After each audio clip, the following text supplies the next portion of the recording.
Hello and welcome to Uncovered, the podcast with your host, Jason Irving. Join me in a journey to understand what's truly happening in your world and the world around you. This is not about how you're living life on the surface. It's about what's truly driving you from under the covers. I'm going to take you on a journey to deeply uncover the reason why you are here, the ultimate purpose in your problems and the way that they have shaped your life up until now. See, I believe you have a purpose, and your problems are the highway towards ultimate realization of that journey towards freedom and the reconnection of your true self. I've been told I have a different spin on most things, and I'll be giving you my understanding of life, love, and what we're all here for, purpose. To get the best out of this podcast, drop what you already know so you can discover what's beyond you. So join me, let's play this game of life and bring on liberation, transformation, and change.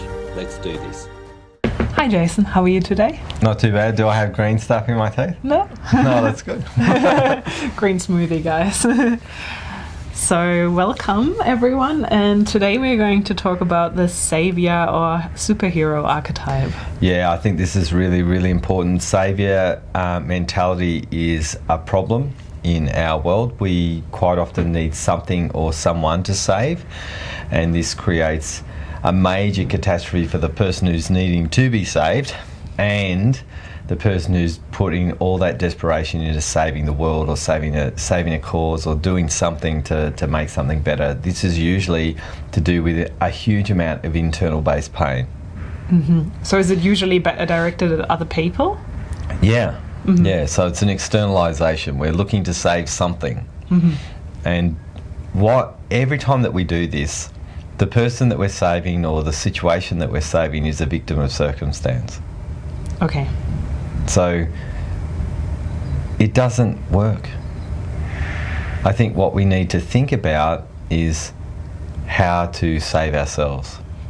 Now, someone who's an environmentalist will be pissed off with me right now. I guarantee that. I remember chatting to a couple of people who were really focused on the trees getting cut down. Mm-hmm.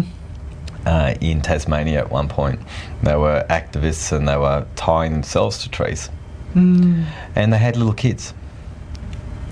And those little kids turned into really angry little kids. Really, really angry little humans. And the person who I was speaking to decided to stop becoming an activist to save the trees because she actually saw the damage that she had done to her two little ones. Mm-hmm.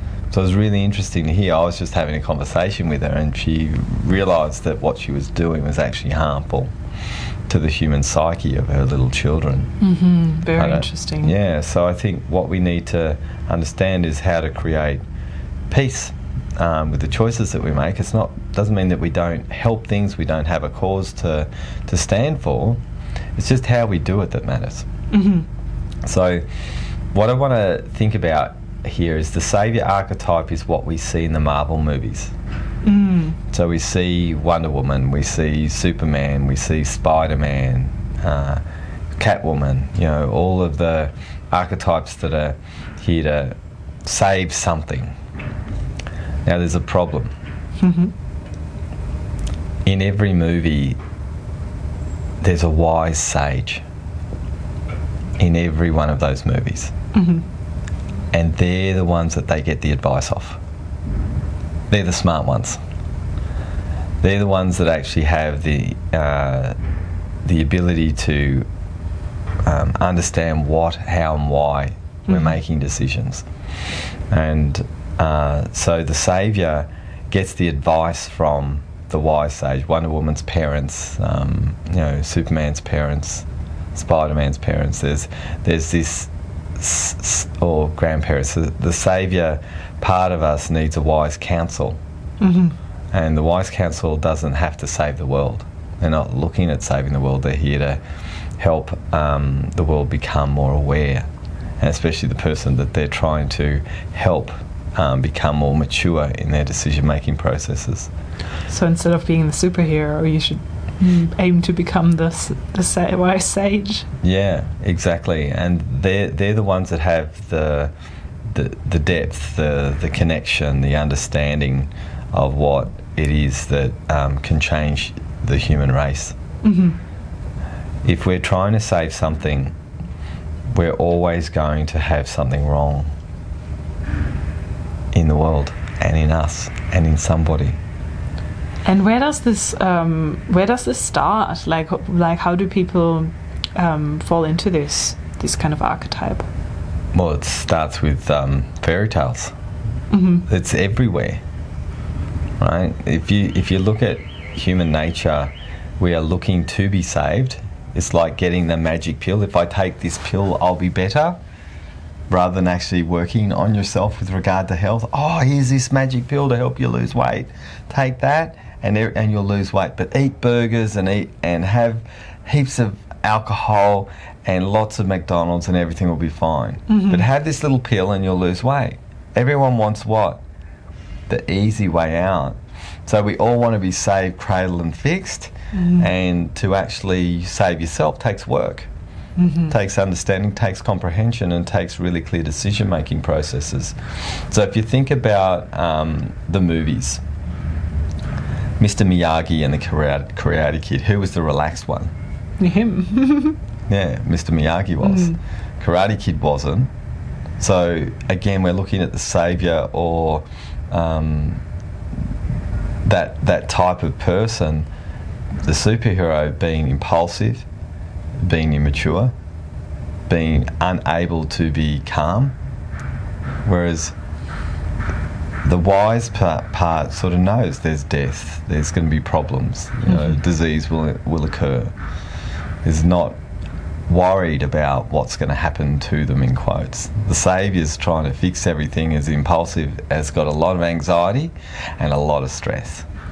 That makes a lot of sense, and I guess that's what like all kind of movies and books and stuff are based on, like that hero's journey in a way as well. And then in the end they actually become more wise and more like calm. Yeah, and so it's right. It's really interesting. I talk about this in the academy about how we have this child, adult, and wise phase in the academy, and everyone wants to drill between.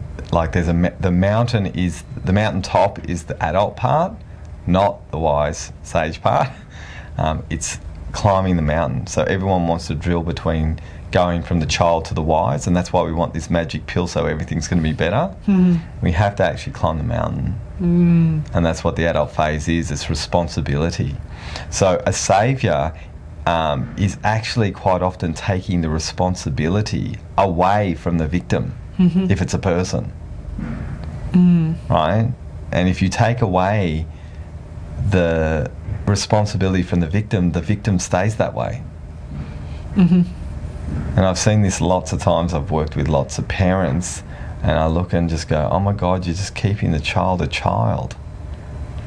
I can definitely understand. Like, I've seen this so many times too, and also done it myself, of course. And I think it's really important to understand that, look, if we've got to teach how to do the right thing, right? I think that's really important to model that. We need to model it the way that society needs to be. So if kids are meant to be worried over, because what the saviour does is worry. That's the emotion. They are worried as all hell about society. Now, as an energy, worry, how does it feel? Oh, not good. So do you think that's actually helping the planet? No, I don't think so. Especially in certain situations where there's a lot of tension anyway. That's right. Makes it worse. So if we go to situations trying to save it, we've got high anxiety, we've got worry, we've got concern, we've got instability within ourselves, and that's what we're using to try and sort stuff out. So I remember this one lady came to see me years and years ago. She had a daughter that was going to have an operation for reflux, and so she had to go off all the medical pills for a month. So I had to go off everything for a month that she was on, all these reflux pills. So she was about 7 or 8. Oh my God. And somehow she found her way to my door when I was a healer. And in one session, I sorted out the reflux. But guys, this is what I actually did, and this may be a little bit left field for you. I've done this lots of times though, thousands of times. All I did was cut the energy from the parents, the worry, the concern, the saviour, all the need to have someone to fix. I unhooked it energetically from the child. Straight away the child had no reflux and never got it again. Wow. So no operation, no more operation, pills. no more pills, all fixed. 1 minute with me sorted it out. See, I wasn't saving the situation, I was unwinding the worry, concern, and all of the place where the mum and dad were to try and fix their kid, to make it better. All the kid was an empath. She could feel every single thing that was in the parents. And I just unwound it, and she never got it back since. So what would be some good advice for parents that, you just feel like they worry so much about their kids? Well, the thing that you've got to understand is that the kids are going to hurt themselves anyway. You just got to model the right way of approaching and show them the way. So you should be more concerned with yourself than actually with your kid. Yeah, show the way, how to do it. Let the kids understand. The number of times that I'd work on, have a kid come in, I'd unwind the kid, and the parent would cry. I'd be like, this is all the parents' anxiety and pain sitting in the child. I just unwind it. And then the parent would be like, what did you do? And then I had to take a little bit of time to explain to them it's all their worry and concern, because it's not what we're taught, right? And so one of the things that I've learned with the saviour, love equals worry, is the pattern that's sitting in the saviour or the superhero. And you see it in the movies. They're worried about what's going to happen, and it's all on their shoulders, and all of this massive burden. There was this really cool thing I read a long time ago in a card deck, and it was talking about responsibility. And basically, it said that your responsibility is to look after your own health. Right? It is not your responsibility to take on the burdens of others. And if you are doing that, it is your responsibility to remove that burden. That is very interesting. So think about this from another idea. If you're the saviour, there's always going to be a victim. The saviour is better than the victim. So you're not creating equality with the person who's not doing so well. Right? And if we want to create equality with each individual on this planet, we can't have saviours. We can't have them, because they're always better than everybody else. They've got a superpower. They think. But really what they're doing is actually creating a division between saviours and victims. And if we're going to have a victim, if we're going to get rid of victimhood, we've got to get rid of the saviour. Right? And turn it into another way. A modeler. An exposer. A shower. Interesting. Yeah, that's for sure. Right. And I'm thinking as well about like how certain even certain professions are really like built on that whole saviour archetype, right? Like if you think of people that are just caring for others and trying to save lives, and so doctors and nurses, and there's a lot of surgeons, and there's a lot of saving going on there as well. So how would you be like how could you cope with that in those situations if you're in one of those professions? Look, in those situations, I've never really dealt with surgeons, but I've heard a lot of people say, God, they've got an interesting bedside manner, because they do have this saviour, godlike status, a lot of them. Not all of them, obviously. But I think what you've got to understand is that they're doing a job to actually help save lives. That's what they're doing. It's to do the surgery. It's a job, right? Because there's going to be lots of times where there's going to be heartbeats that have stopped on their table, and so they're going to be thriving off keeping people alive. It's not possible to do that with everybody, right? It's a job that they do, and I think we're built on this model that is inherently really, really sticky. So let's pull this to government. Let's say, okay, the government's meant to do all these things to make sure that we have the right deal. Where's our deal? See, one thing I found really, I didn't know this was the case. I didn't know that there was a rebate that you could get for putting your kid in childcare. Had no idea you got a 50% rebate for it. Someone told me, because it wasn't, I thought I brought up my kid, so I didn't realise that there was a rule that you could actually get support from the government for actually doing something that if you're getting a service paid, you just have to pay for the service. Right? I had no idea, right? And we rely on government for left, right and centre, where we can lack the responsibility to actually do things ourselves. There are certain things that we need to have that support, and we put money in to make support happen. But if we're going to complain about what the government's doing or not doing, well, where is our responsibility? Right? And this is where we've got to learn how to really build a really strong level of responsibility in our lives. And if we can, then there's the people who help sort things out but not save it. Right? We all have jobs to do, right, to help people in certain fields. And it's really important that that's part of the job that we do. It's how we do it that really matters. It's the way that we come across, right? So from the work that I've done, a lot of people have quite often said to me, if you didn't exist, I wouldn't be around anymore.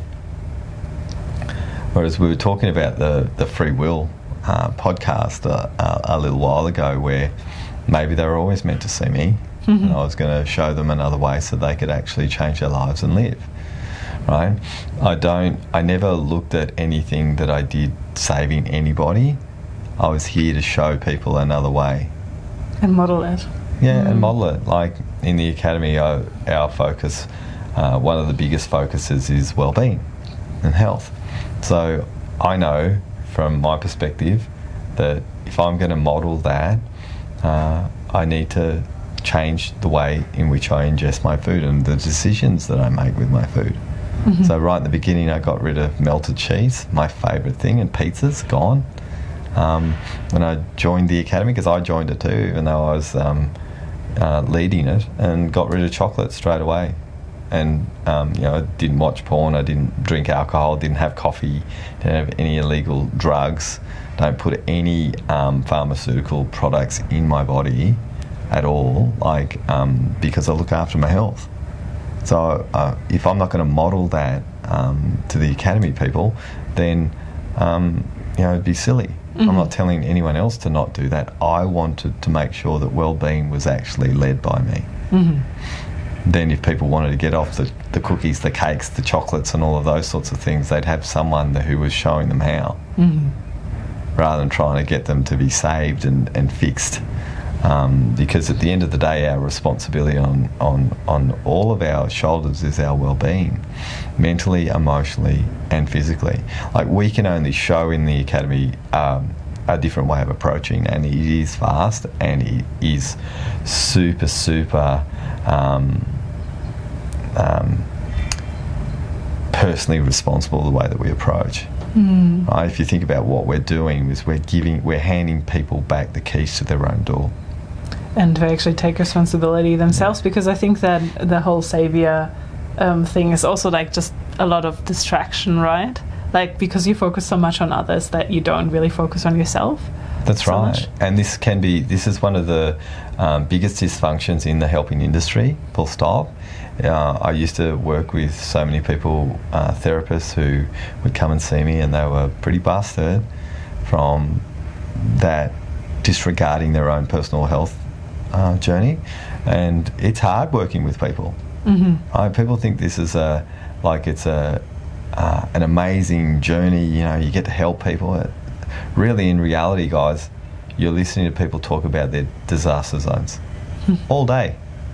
That's what the helping industry does. So it can bring you down, especially if you're in the saviour role. Saviours who would come and see me who were therapists, all were sick with cancer. You know, people had gotten cancer, people had gotten really, really unwell, or just completely burnt out, because the saviour burns you out. Whereas the exposure, the show, I never ever got tired working with people. I'd have times where I'd have a 50-hour work week working with people with really, really intense stuff, and I never got exhausted by it, because I wasn't trying to save everyone. I was showing how they could change their bodies, and people had amazing experiences, and I know people were putting me in the saviour position, right? I wasn't. That's really, really interesting. Yeah, I like this. So what would be your advice to someone who listens to this and is like, oh man, I am really in this saviour archetype a lot of the time? Like, what would be a thing that they could do to kind of pull themselves out of it? Well, the first thing you got to do, listeners, is work and model what you've got to work on yourselves. Make sure you live a living example of what you're helping, right? And then work with your emotions. Make sure that you're not, like, the thing that's really important, and this is what the saviour does. I've had days or even weeks where, especially with right now, people are a bit of a mess. So I've had weeks where people have been an absolute gong show of pain and suffering and not felt good. And no matter what I did, they were still feeling not good. So if you are in that place where you are feeling good because people are getting help around you, and you're not feeling good when they're not, that's when you're running the saviour. So you have to let go of the results that your clients are giving or what's going on in your world. You have to let go of that. I think it's really, really important, because when people have a hard day and they're going down the well of pain, I get excited for them, because I know they're going to find some golden nuggets with the work that we do. So I don't have a concern when people are in a mess in our academy, because I'm excited what they're going to find down in the blackness, because there's gold there. So I don't have a problem when it's a tough day or a good day for people. And, you know, last week was a classic example. I had just people just crying on my shoulders. You know, people could come and actually see me physically, and I had people crying on my shoulders, and then people just completely enjoy and liberated and feeling awesome. That was my week, and I was just like, wow, I love the moments. The moments I loved the most was actually the tears, because I love the safety that person felt to be able to do that. And then on the other side, it was like, man, this is amazing. And then I have tears in another way for liberation, that they made some steps to actually move in the direction that they really wanted to without the need of me. And that's what I love about what our work does. Our work helps people become trained so they can be the person they were always meant to be. Letting go of the reliance on another person to save them. You start relying, and then you start utilising us. And that's a very, very different step.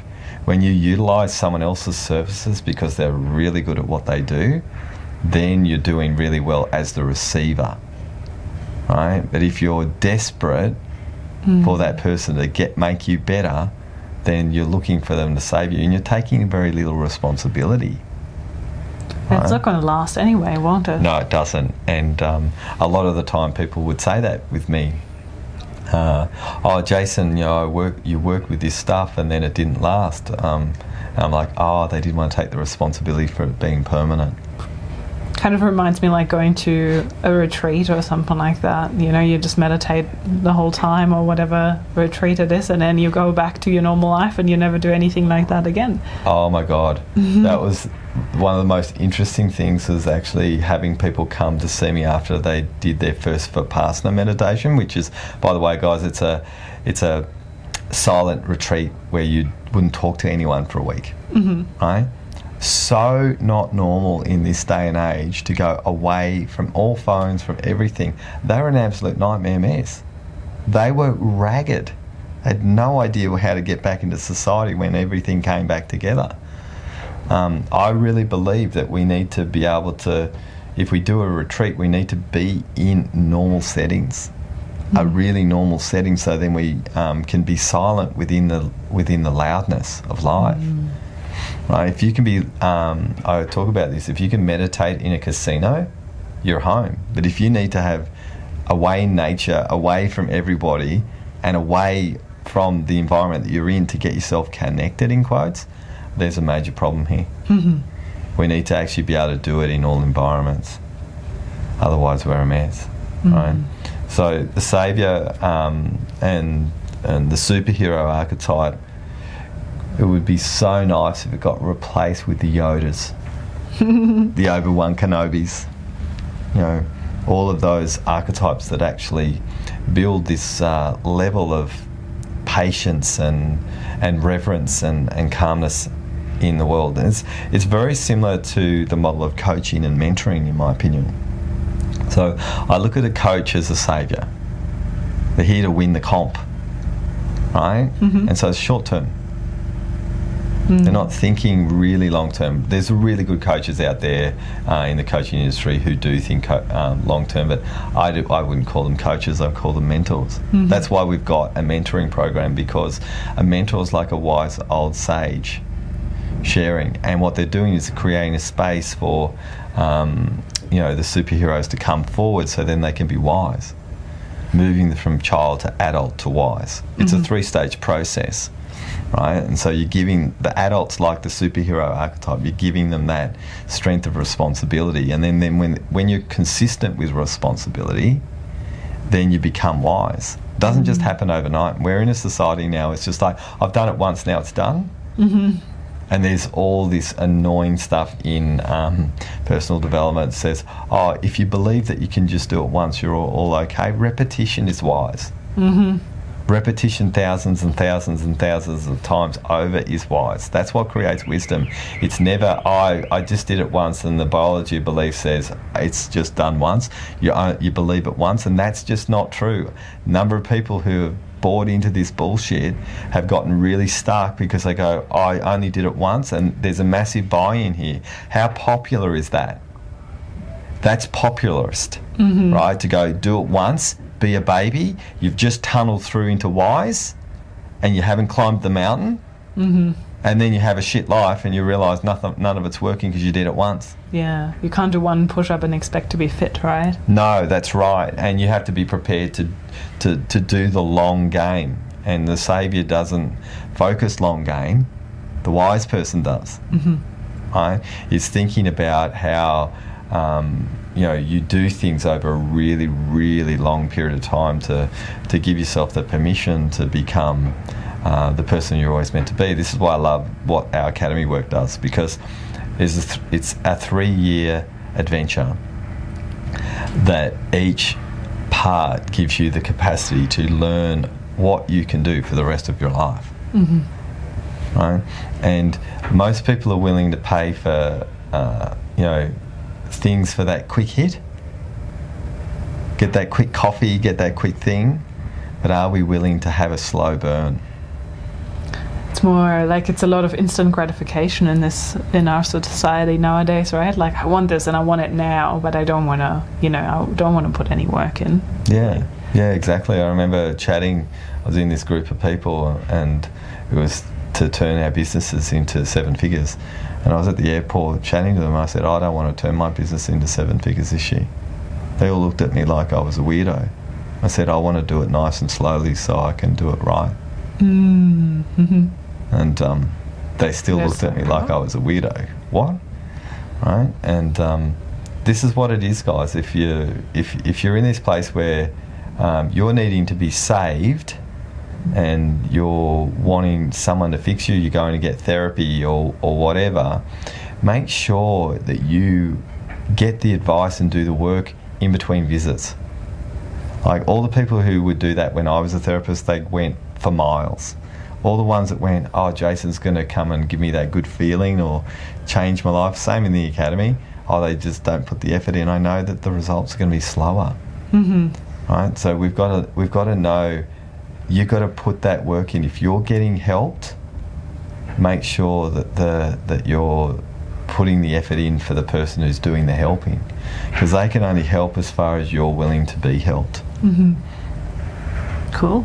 I think that's really, really important. And then if you're in the helper idea, try to have a look at your burdens.